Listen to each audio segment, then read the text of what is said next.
this night. It's Tuesday night, so we have a few questions have come in that we'll endeavour to answer for you. So the first question is,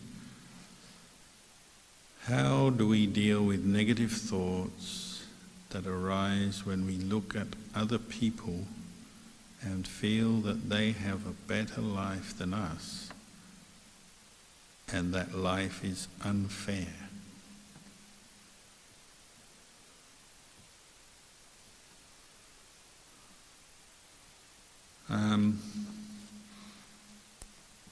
Well, to cut through to the heart of the matter, the Buddha taught that everything in terms of one's spiritual progress, one's experience of life, body, mind, life,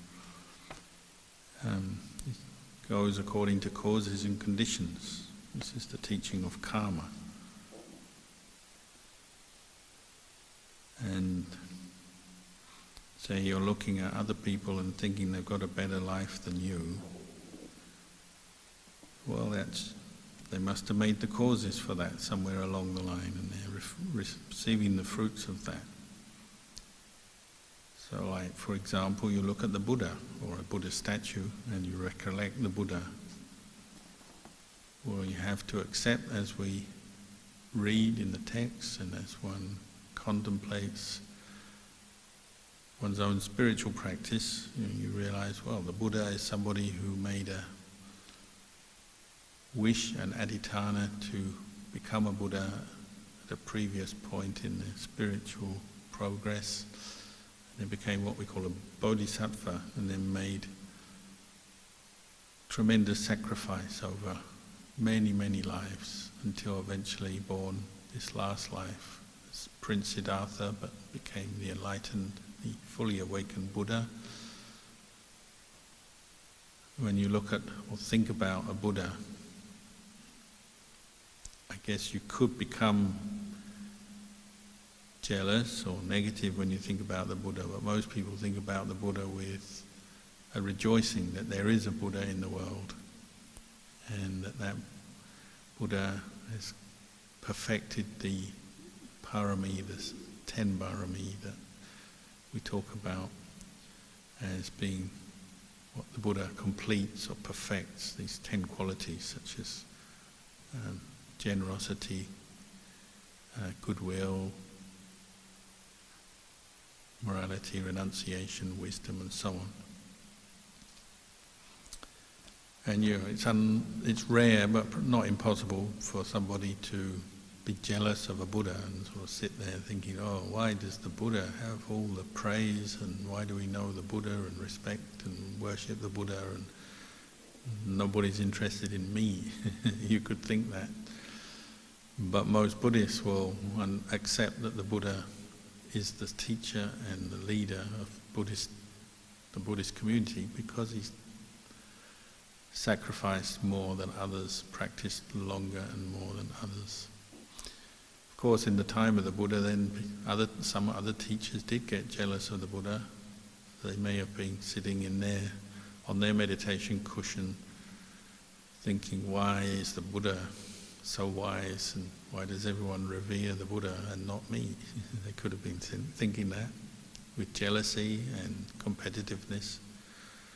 So we get spiritual competitiveness as we do in other aspects of life. So, especially nowadays, so common because we have social media and the internet to pass information around the world quickly. So if you have any attributes that are desirable, like you're intelligent, good-looking, fit, strong, wealthy, famous in any way, then it's very easy for people to get caught into endless comparisons. Why are they getting so ahead in their life and I am not?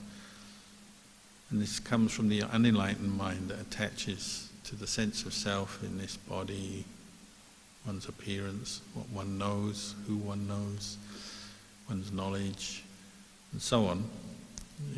If we're not careful, the unenlightened mind forms a self, forms a personality out of all this, and then from that you get competition, comparison. The unenlightened mind loves to do this. We manufacture a sense of self, and then we compete and compare with others. And so it's very common to look out from yourself, and you'll always find that the grass is greener on the other side. As we know with the cows here, when there used to be cows, they always lean over the fence or push through the fence because they think the grass is better in the monastery than on the outside of the monastery. Human beings are always swiping and looking and scrolling and finding someone who looks better than them or knows better than them or is richer than them, and we love to make lists of who is the wealthiest, who is the most beautiful, who knows the most, who owns the most. Human beings just keep doing this. So we're always dissatisfied. So whether you're looking at the Buddha or your neighbour, you try to catch this ignorance that conditions conceit, sense of self, then comparison, I'm better than them, same as them, worse than them. It's suffering. One way the Buddha encouraged us to deal with the mind that is not satisfied with what we have, and you're looking outside and comparing with others, is to cultivate these 4 divine abidings, the qualities of the Brahmaviharas: goodwill, metta, compassion, karuna, mudita, appreciative joy, upekkha, equanimity. So if you develop a lot of appreciative joy, mudita, so when you see someone who's better than you or hear about them, you can practice mudita at that time, bring up that reflection, that object of mind, mudita, as the opposite of jealousy. So if someone gets more likes than you do, be happy for them. If they're successful in what they're doing, if they're better looking than you, be happy for them. You rejoice in their success. If they're richer than you can rejoice in that. If they've acquired their wealth in a skillful way, a wholesome way, without exploiting others, well, you can be happy for them, and so on. We can practice mudita with those that may stimulate jealousy in us, or comparisons, jealousy, competition. If there are people worse off than us, then we can cultivate karuna, compassion, empathize with them and their suffering.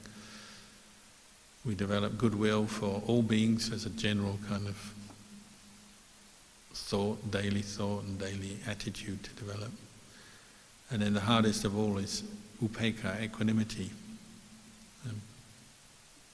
where you develop the wisdom to see, accept, understand the law of karma, cause and effect. And you're accepting that if someone has success, good things, well, that comes from its causes.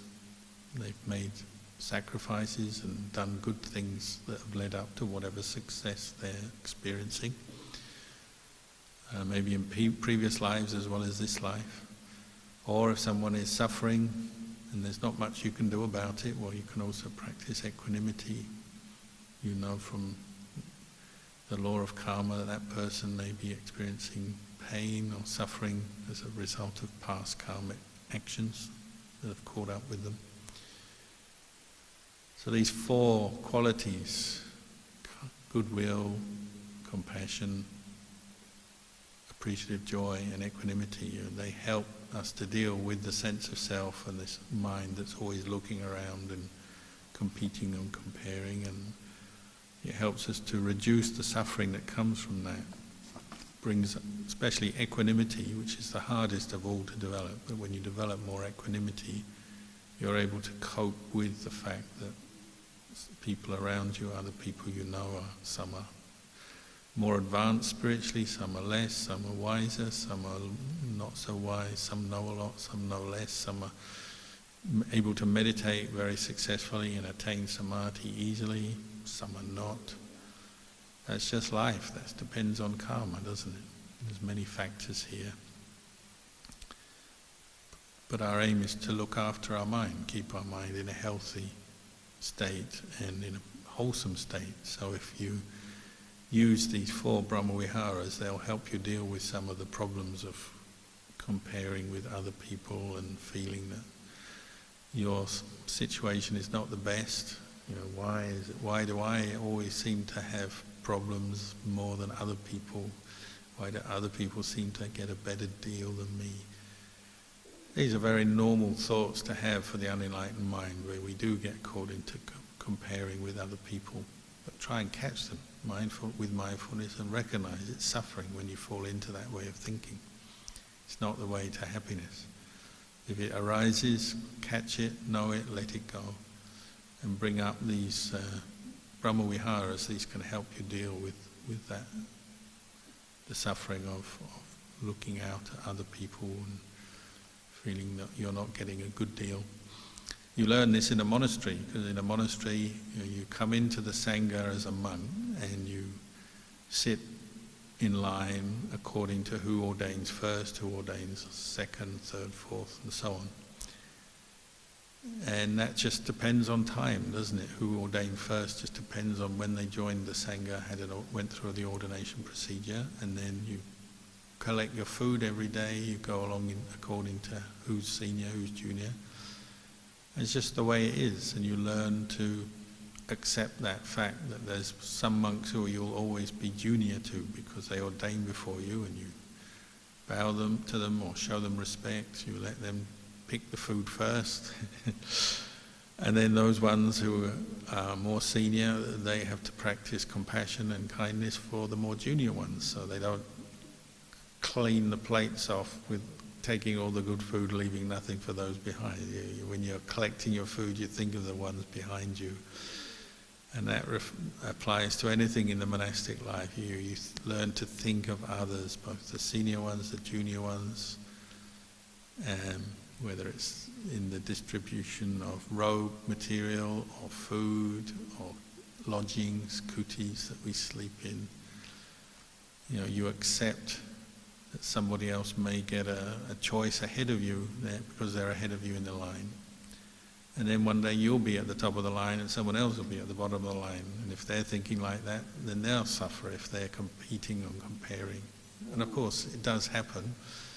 Buddhist monks, when they ordain, are not yet enlightened, so they sometimes get caught into their conceit. I'm better than, I'm the same as, I'm worse than. Those opinions and views form, and that's where you're working with your meditation and your mindfulness and your investigation of suffering and its cause, and you're letting go of what is the cause of suffering. So sometimes senior monks get a few privileges in the monastic community. Maybe they don't have to do a certain task or job because they've done it so many times before, and now they're older, so they leave it to a junior monk. And the junior monk might be sitting there thinking, oh, when am I going to get to be a senior monk and get the privileges? But then with privileges comes responsibility as well. So maybe the senior monk has to do more than everyone else. Gets less personal free time, less time to meditate, less rest time, because they have more responsibility. So it's not a sure thing. When we start comparing and competing with others, and this isn't just in the monastery, but in your family, in the workplace, it's not sure. Sometimes we project our view on other people and we think they get a better deal than us. And maybe they do, but maybe they don't. It's not sure. So Ajahn Chah always said, reflect on the uncertainty of things. Don't jump to conclusions and make assumptions that may turn out to be incorrect, because you're just limiting your own wisdom and mindfulness and understanding. The more you jump to conclusions and form fixed opinions about people and situations, you're actually cutting off your own wisdom faculty, and you won't understand things so well because you just believe immediately whatever view you form in your mind. So you might say, oh, they always get the best deal, better than me. But maybe that's not true. That's just an opinion you've fallen for, and you've been tricked by your own mind, and you jump to a conclusion and you believe it and you suffer because of it. But it may not be true. So Ajahn Chah said, reflect, it's not sure what happens, maybe it's true what you see, what you think, but maybe not, it's not sure. Maybe they get more than you, a better deal than you, but maybe not. It's not sure. And time is a great, time reveals these truths, doesn't it? So maybe today your neighbour or your work colleague or your family member seems to get ahead and they always get a better deal than you today. It seems like that. Then suddenly tomorrow conditions change and they fall ill or have an accident or lose their job or have some problem somewhere in their life, and suddenly everything is turned on its head and it's not sure. So put your refuge in that reflection. Things are not sure, they're not certain, things can change, rather than putting all your energy into believing an opinion or a fixed view of something which may actually turn out to be incorrect.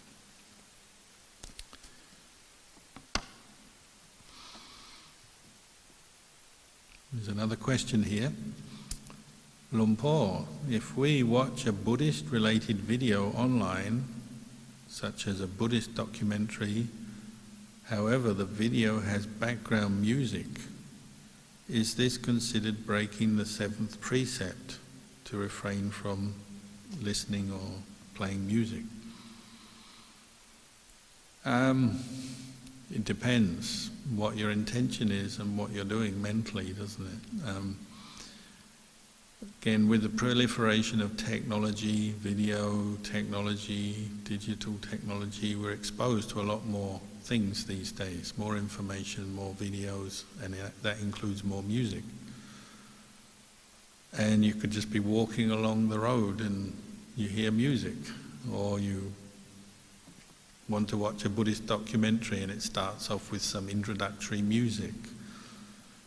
Even Dhamma talks nowadays, they have their introductory theme, like TV shows have a theme, music theme. Even Dhamma talks can have their theme. I haven't got into this myself, but you can imagine some people like to sit there and think up their nice Dhamma theme for their Dhamma talk or their Buddhist production. We're going to have nice sitar music from India, and they have, they get the chanting that you always hear if you go to Bodh Gaya, Buddhang Saranang Gacchami. You hear it to the point of exhaustion now, wherever Buddhist documentary is, they always play the same, or they have chanting and so on, or they just have straight music. Some people have unashamed, they just play some music because they like it or they find it soothing, and there's nothing you can do about it. So you have to think, what's your mind doing when you hear the music? Are you pausing and indulging in the music? Oh, I like this and I want to play more of this and hear more of that. Well, that may become a cause for breaking your precept, indulging in music. But if you're just walking along or you just happen to turn something on and you hear it, there's nothing you can do about it. Well, it's just like hearing the birds sing or hearing the sound of an aeroplane or something. It's just sound, just music, one kind of sound, and you just put up with it and try to establish mindfulness, not to indulge in the sensual pleasure of it, but just note the sound and let go. That would be your goal. And most of those Buddhist documentaries, as I said, they may have a theme tune or a bit of introductory background music, but usually it doesn't last that long if they're Buddhist, because you ask them, the people who make Buddhist documentaries, and they feel a little bit embarrassed to have too much singing and music, so they keep it short. It's almost like fashion, isn't it? It's sort of, if you make any kind of a movie documentary, you've got to have some music there. It's just a fashion to get people to listen to your thing. So just establish mindfulness. Don't worry too much about it. Don't think about it too much. And it usually passes very quickly. I mean, in the time of the Buddha, and these days, there are devas in deva realms, Gandharvas, who play lutes, celestial lutes, and they sing songs even about the Buddha and arahants, singing how amazing the Buddha is and how peaceful and how wise and how much goodness the Buddha has done in the world. You know, there are those devas in deva realms who do that. So Buddhism isn't completely divorced or devoid of music. The Buddha just points out that it's a basis for sensual attachment, sensual indulgence. So if you want to attain Samma Samadhi, jhana, then you have to abandon the desire to listen to and indulge in music. And this is why we keep the 8 precepts from time to time, or in a monastery all the time. You know, we don't play music. It may sound a bit boring, but it's peaceful, and you've got one less thing to let go of in your mind. And anyone who meditates, who has previously indulged in music, played it, listened to it, I'm one of those people. It takes ages to let go of those songs and tunes and symphonies or whatever it is you listen to. It takes ages to let go of it because it becomes a very deeply held sanya, mental impression, memory, perception that can kind of rattle around your mind for years before you let go of it. So this is why people keep precepts, is to reduce the amount of sensual impingement and the amount of craving based on it. As I said, there are devas who will play music, so it's not that Buddhism has no history with music, and even nowadays you get people writing Buddhist songs with lyrics praising the Buddha, the Dhamma, the Sangha, especially in Buddhist countries, or they put chanting to music. So it's not unheard of, but you just have to, if you're aiming for meditation, developing strong mindfulness, samadhi, insight, you'll set aside any interest to listen to music.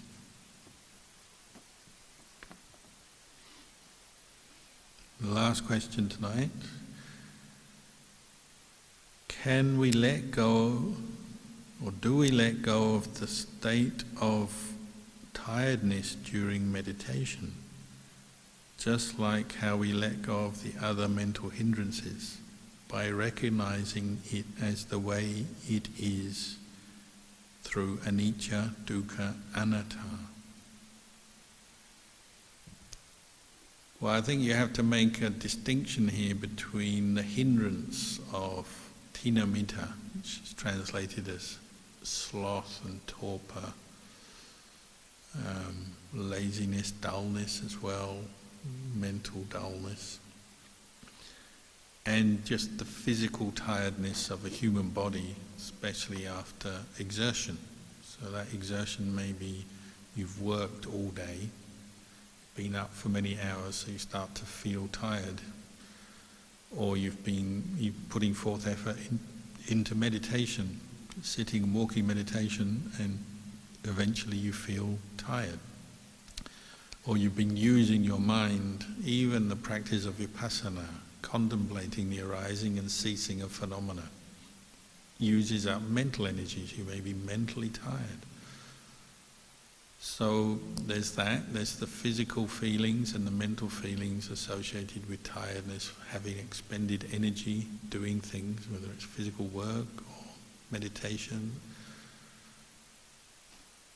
And then there's the hindrance of sloth and torpor and dullness, which can be abandoned even when you're tired. And it's not necessarily the same thing. Of course, feelings of tiredness do make it harder to meditate. Physically, it's harder to sit still for longer periods of time. It's harder to do walking meditation if you feel tired.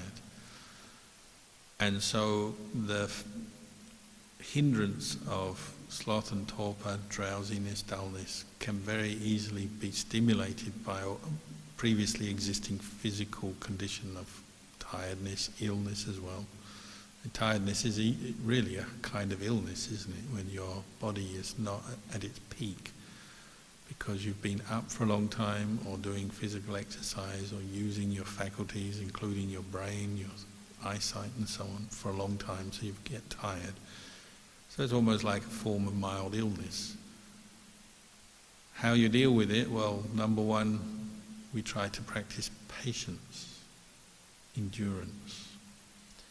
And number two, we try to bring up mindfulness. So even if you're feeling tired, physically tired, there's discomfort in the body, physical pain, discomfort, tiredness, or mental tiredness, try to make your mindfulness strong so it's not immediately reacting to the feelings of tiredness.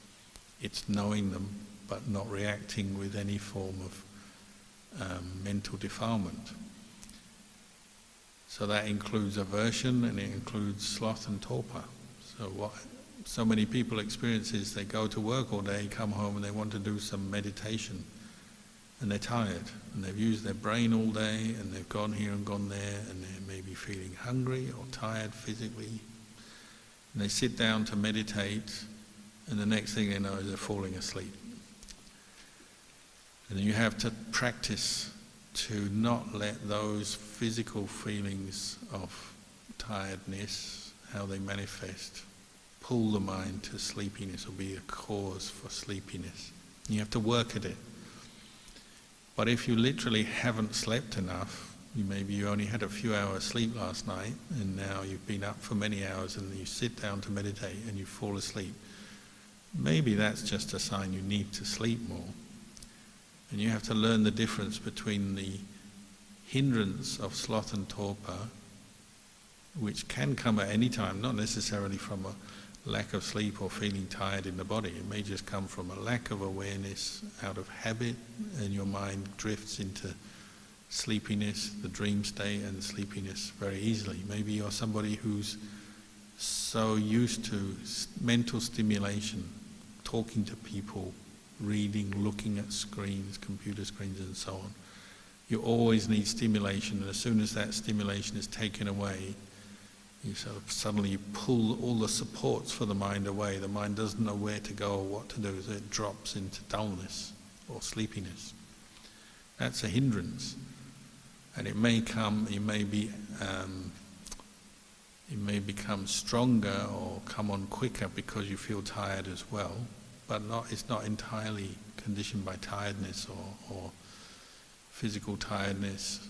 It may be conditioned simply by lack of stimulation and lack of mindfulness. So we need to develop mindfulness. And one thing, as you develop mindfulness on an object, such as the breath or any of the other meditation objects, as you put mindfulness on an object, one of the effects of it is it brightens the mind. So it's like your mind becomes brighter with the Dhamma, with the truth of being mindful in the present moment, directed, say, to the breath. And you'll have experiences where you put effort into becoming mindful of your meditation object and you go beyond the hindrance of sloth and torpor, and your mind becomes very bright, awake, not sleepy, not dreaming, not blurry, not dull. You become completely bright because you have mindfulness. Over and over again you've put effort into being mindful of your breath to the point where your mind has self-sustaining mindfulness. It becomes all automatic and you're not sleepy, and the other hindrances also have disappeared. So you're very bright. You may have light nimittas and the brightness of the mind becomes very clear to you even though your eyes are closed. And you may have the factors of samadhi arise, piti and sukha, so you feel light and refreshed in your body and your mind. You're not sleepy, you're not bored, you're not dull. This is what we call samadhi. And you can attain samadhi even when you're physically tired. We do all the time because quite often you're practicing and you have some physical tiredness. So physical tiredness is not an absolute obstacle to attaining samadhi. But you will notice as you become more familiar with your own body, your mind, and through the practice, you'll notice what level you're at any time. So you'll know if you only had a short amount of sleep last night and you're really exhausted, you'll know that. You'll know the level of exhaustion of your body, your mind.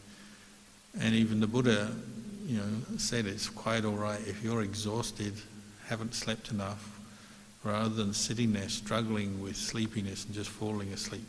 Go off and have a rest, that's fine.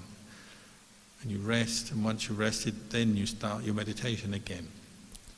So you're resting for a purpose, to revive your body and mind so that you can meditate again. So even people with very good samadhi and very skilled meditators may still take a rest. And it's not because they're under the influence of a hindrance, it's because their body needs a rest and they know it. So they go off and have a rest. Once they've rested, then they can carry on doing their practice. But what you find is through practice, through skill and experience in the practice, is you get better at dealing with, say, feelings of tiredness, lack of sleep, illness. And you start to be able to establish mindfulness even when your body is very weak or in pain or got low energy, and you have an ability maybe to tap into some stores of energy to go beyond tiredness. Get better at doing that. So it bothers you less. You have more equanimity, you have more mindfulness, stronger mindfulness. You have the factors of samadhi can arise. So quite often you can transcend, you can go beyond feelings of tiredness. And all the great masters, whether it's the Buddha or Ajahn Chah or many of the other great masters, they all display this ability to go without sleep and maintain their mindfulness, whether they're teaching or meditating or helping people in one way or the other. They often display many qualities. One is endurance, another is mindfulness, another is effort and energy, persistent effort.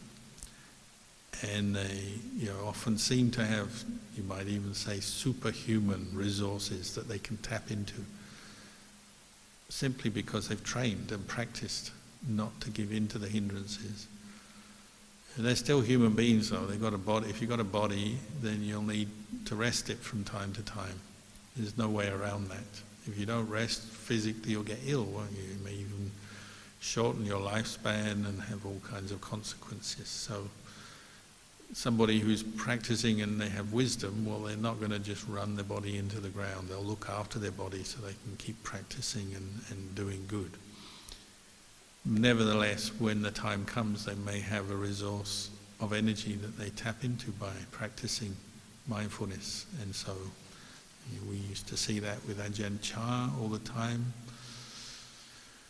I remember when I was a young monk contemplating this same kind of phenomena, how to deal with tiredness, how to overcome tiredness using meditation. I once had a conversation with Luang Por Liam, who is now 81 years old and still going strong. He lives at Ajahn Chah's monastery in Thailand. And Luang Por Liam told me, I asked him, I said, how do you manage, because I was living with him and I saw some nights he hardly slept at all in the daytime, not at all, and he's teaching and running the monastery, building the monastery, and looking after Ajahn Chah, who was very sick. I said, Luang Por, how do you manage? And he says, I just need 1 hour in 24 hours to myself to recharge, get a rest. If you can give me 1 hour a day, I can carry on.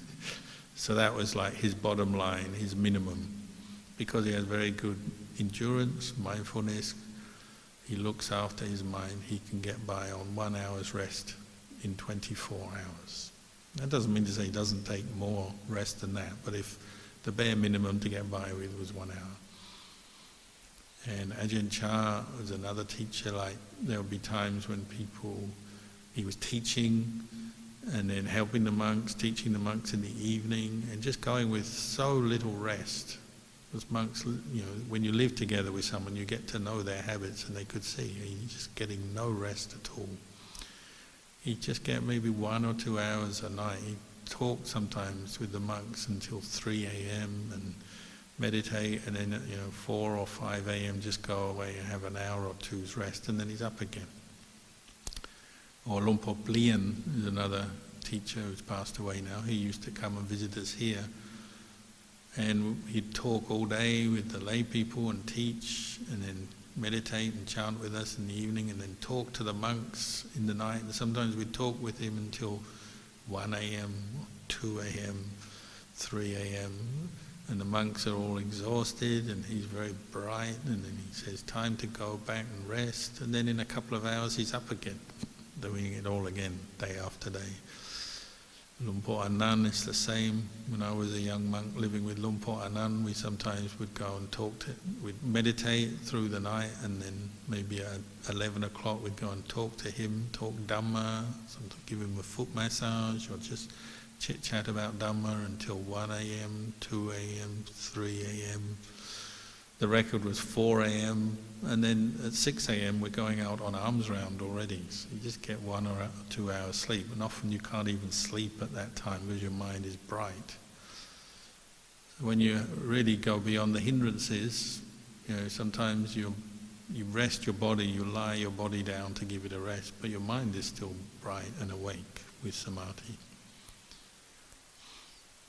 So we all have much more potential than we realize, and what we tend to do is cave in very quickly. So as soon as you feel tired, you say, oh, I'm tired. And you say, I can't meditate, I'm too tired, too ill, too weak.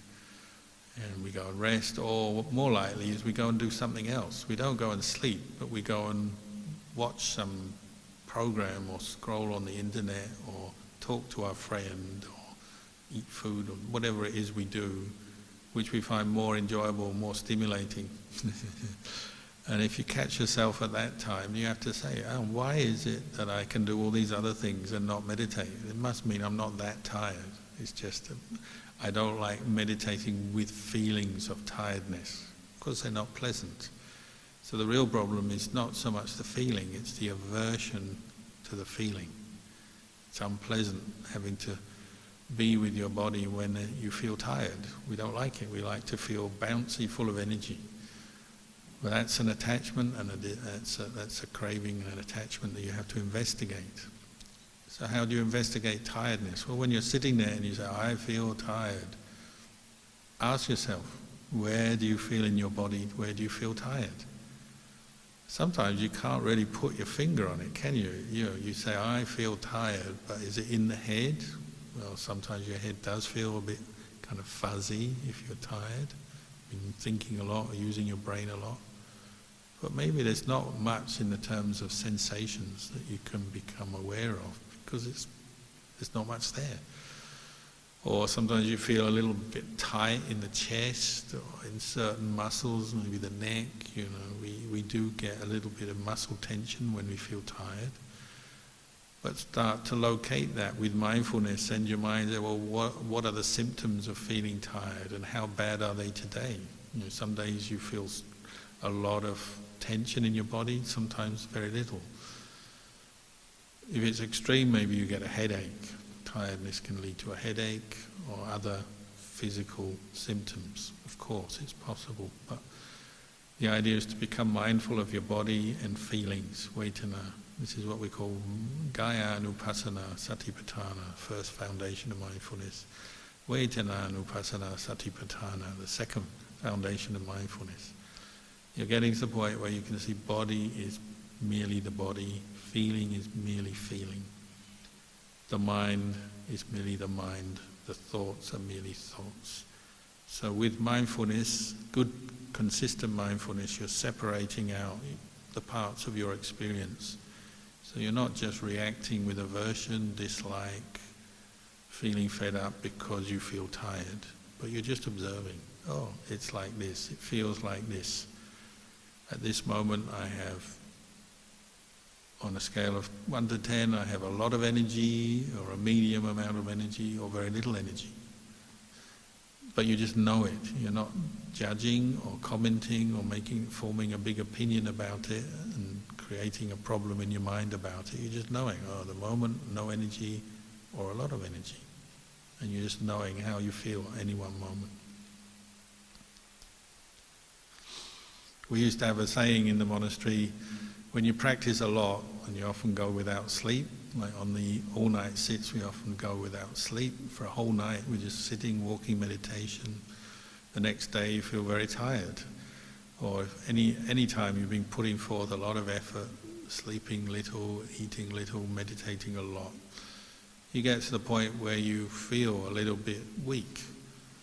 And we have a joke, we say, oh, your friend asks you, how do you feel? And you say, oh, all that's left is the ghost.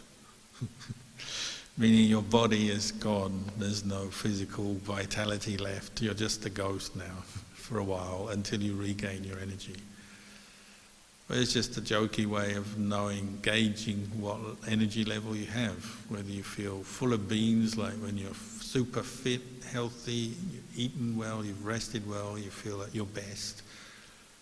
And then sometimes you feel at your absolute worst, where you've got no energy left at all, and you're just the ghost of a shell of a person, the ghost of a person.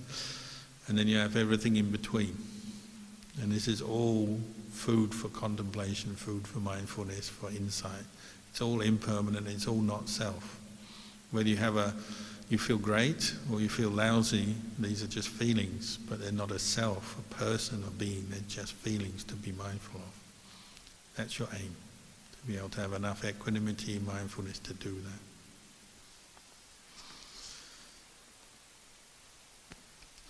So they were the questions tonight, and we'll leave it there and see you next time.